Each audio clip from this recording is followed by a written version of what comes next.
Second of the 2-year-old events ready. Midnight Rocket to just steady. Now balances. Attendant up into the stall of it. Racing now, though. Off the inside, Burgoyne, Snow Shino, Pago Bay, the first trio to leave the gates and away very quickly now is Midnight Rocket, firing right across up there, handy, beautifully placed onto the first bend.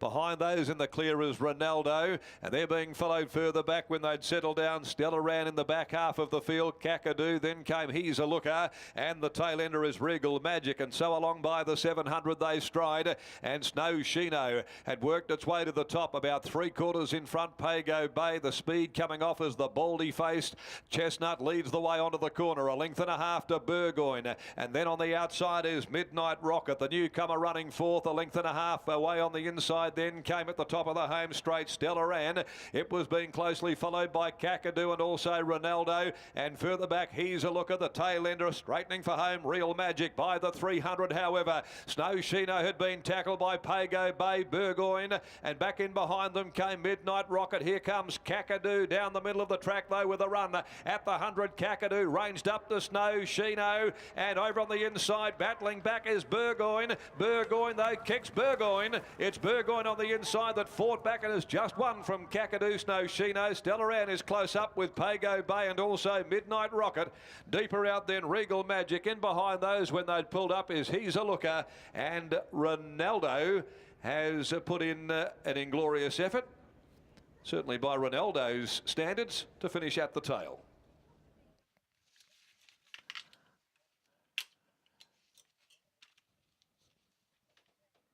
Number 6, Burgoyne. Filly that bears the name of one of the greats in the AFL. Round ball, great name. Back there tailed off Ronaldo.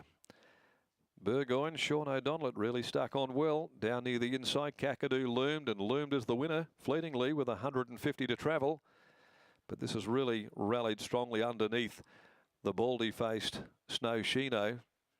Midnight Rocket was struggling in behind them there to really get balanced and working into the race despite the bustling of Pike. Kakadu right down the middle, fleetingly hailed the winner, but at the finish, Burgoyne kicked and did suffice and has gone on to win for the Danny Morton stable by War Chant from Sadler's Silk, a Barathea mare, owned by Carol Morton and A. Hayden, Ron Sayers, M. Burrows, that's Michael Burrows, Ian Russell, Trevor Burrows, Rabs, well-known bookmaker here at not only Belmont, Ascot, but all provincial tracks.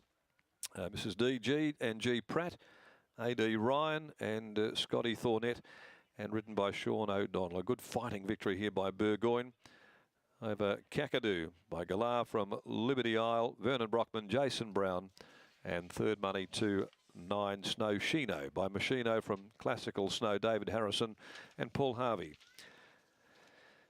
Neck was the winning margin officially. 3/4, split second and third. They posted 1:13.81 for the 1200, 1:13.81.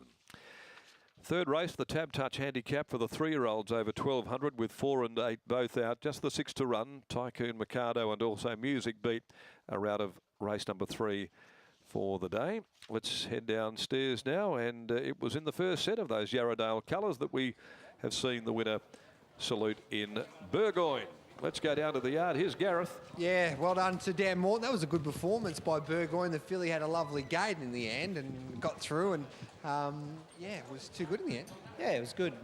Probably not as much depth in the field as what she met last start. She had a pretty awkward run last start, so yeah, without being overconfident, went in, sort of happy with her. And obviously you've always indicated that she will get better. I really do think so. These War Chant fillies especially, I think they just keep coming for you. So, yeah, I'd expect her to be one of those. Where do we see her next?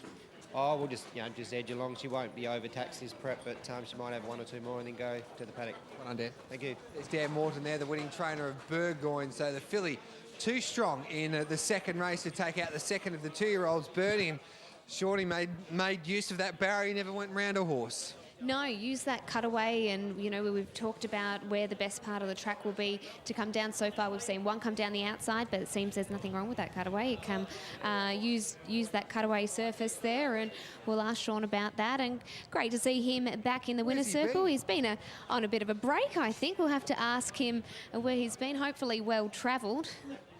We'll ask Sean O'Donnell in just one moment after he jumps off the scales. Sean, congratulations. Great to see you back in the winner's circle. Where have you been?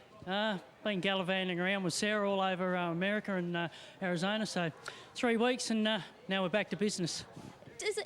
Having a break, is that really good for the body, the mind, the soul, and you come back refreshed and ready to go? Absolutely, because you know how rigorous it is, even with your family. It's just day in, day out, and when you're getting a bit older, you've got to have a little freshen up. It's like you're living again. It's good. I love the horses, and it's just great to be back competitive again. It's like a horse having a little freshen up, first up from a spell. Tell us about this horse today. It was a nice performance, and you just be able to utilise that barrier? Yeah, oh, absolutely. Barrier 1, cutaway, and she didn't mind the going because it's a little bit soft out there, but Dan said her run was good first up, just no luck, and look, she had the pie run, and she was good enough to hold him off. For a little bubba, she done well. And you were happy enough with that surface in the cutaway? Sometimes we see horses not wanting to take that and maintain their line. Happy enough to use that cutaway today? Yeah, I was. I kind of didn't have any other option, but the race before mine didn't like it. I was in the same spot where this one liked it. So you kind of don't really know until you're out there. Well done on the wing. Glad she liked it. Yeah, thanks, Britt. Cheers.